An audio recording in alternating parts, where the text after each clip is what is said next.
Well, good morning, and welcome to the first episode of the Monday morning sports rant.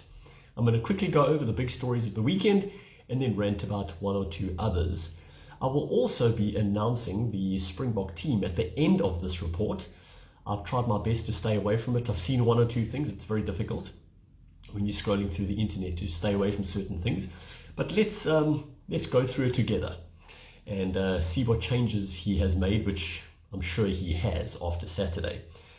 Now, that's exactly where we can start. Of course, if you've been living on a rock, you might not know that the All Blacks won 24-17 at Eden Park, maintaining their record at their national stadium. Look, those first two tries that should never have been allowed, let's be real, really won the game for them. Because in those conditions, when you're trying to force things and come back from 14-0 down, you're making life difficult for yourself. Look, of course, if you don't find your line-out jumpers and you knock on every third or fourth ball, you're asking for trouble. I will also say that the referee, well, let me just leave it at that. There were three things that were obvious to me, and it's been a trend recently, that referees are looking to give penalties. Why can they not err on the side of caution and give a free kick or give a scrum? You know, certain things have gone out the game, it seems. Number one, you can just put the ball into the scrum right under the eighth man's feet. Every few years, they say, we are going to clamp down on that. You have to put the ball in straight. No. So that's gone out the game completely. So, you know, why even have scrums? And let's be honest, they are depowering it and making it less of a factor as the years go by, which obviously, if you look at our one scrum, we were slightly dominant most of the game, but then that one scrum was just a thing of beauty. Unfortunately, we couldn't end up winning the game, but yeah. And, you know, when a ball is stuck in a ruck, why can't you just give a scrum? It's not emerging, just blow a team going forward, simple as that. And accidental offside. If someone doesn't change their angle or run in the way on purpose of a teammate, surely you can just say accidental offside. That used to be something. That's gone out the game, it seems, as well. Anyway, let me stop trying to make excuses. I will also say that in the last minutes of the game, we still had a chance to draw. And despite everything, I'm seeing that as a positive. So let's see what changes Rassie has made based on the performance at Eden Park. Of course, Australia, a close win over Argentina, 28-24. Current status, All Blacks leading the Rugby Championship on 10 points. The Aussies on 9, and then South Africa and Argentina both on 5. We've both got exactly the same points difference, so it must be tries scored, I would imagine. That's put us in third place. But look, we have got to win this game on Saturday. It's non-negotiable. I think the average Springbok fan is going to start really questioning things if we don't win that game. Staying on the subject of rugby, the Women's World Cup is happening at the moment. South Africa got beaten badly by France yesterday.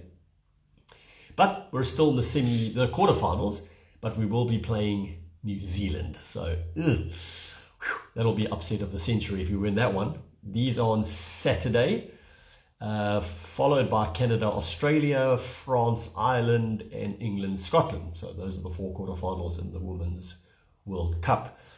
The Currie Cup, I was at the Sharks game on Friday, mostly our URC team that ended up playing in the Currie Cup and beating the Pumas 19-13. Not that it meant anything. We ended up knocking the Pumas out by beating them. That's always a tough one. You got nothing to win and you beat the team that might have had a chance of making the semi. So tough luck, I suppose. Western Province won their first game of the season against Boland, 40-22. Thereby denying Boland a home semi-final. So that wasn't very nice of them, was it? Their neighbours. The Lions easily beat Griquas 37-7 ended up top of the table, one ahead of Griquas, and will have a home semi-final and a possible home final because of it. And the Bulls, also with nothing to gain, beat the Cheetahs 35-31. So, the semi-finals, Lions hosting Boerland and Griquas hosting the Cheetahs. Yeah, I'm not going to say too much about that, but I'd love either Boerland or Griquas to win it. They deserve it. It's something different and something new. Staying on the subject of national teams, let's first go to Bafana. They beat Lesotho 3-0 and are now still topping Group C in World Cup qualifying on 16 points. Benin is 5 back on 11, with Nigeria 1 further back on 10. Looking good for World Cup qualification. If we win the group, there are 3 matches left, we will qualify for the next World Cup. It's been a while, hasn't it? And it is about time. I know Nigeria are complaining, it's so unfair that Bafana, they play Lesotho in South Africa for an away game. Obviously Lesotho, I presume, don't have the stadium to host an international match. They ended up playing the game at Free State Stadium. So, hey, you've got to take those advantages when they're there for you. So, too bad, Nigeria. So, well done, Bafana. Looking good. And it'll be nice to see South Africa represented at all the World Cups. The Proteas. Talking about World Cups, we're hosting the Cricket World Cup in 2027. And we won the series. Good stuff. But then England made 414 for 5. Root and Bethel with hundreds.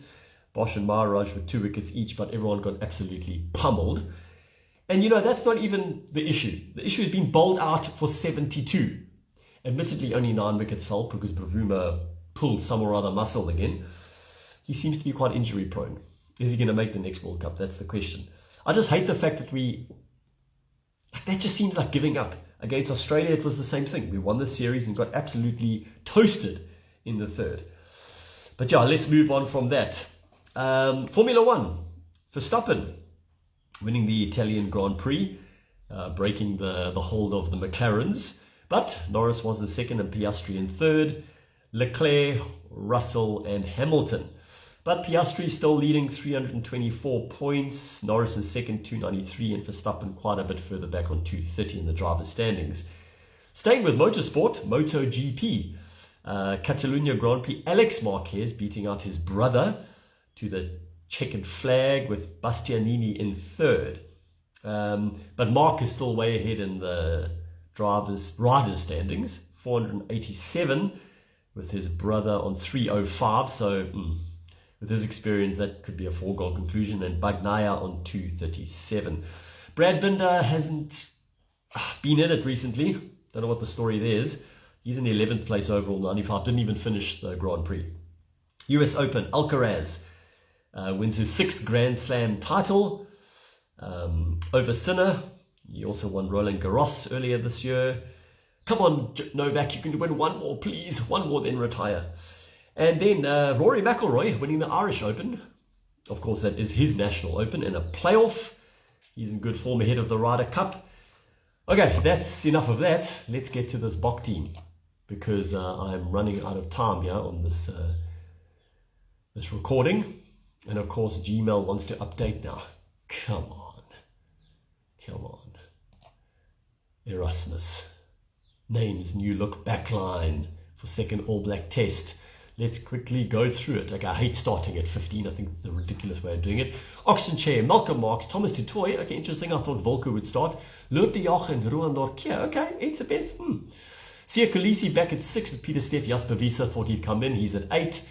Kobus Reinach. Okay, yeah, I thought that might be the case. Sasha Feinberg and Goma Zulu starting at 10. Ethan Hooker at 11. Ethan with his first start. Well done.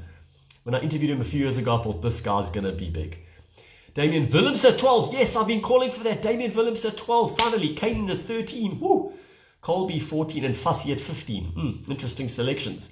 On the bench, Manus van der Merwe, Jan Hendrik Wessels. Okay, so he'll obviously play prop this time with Volkulo. Archie Snyman. Okay, good. Where was he last week? Quagga Smith, Grant Williams, Mani Lebok, Andre Esthuizen.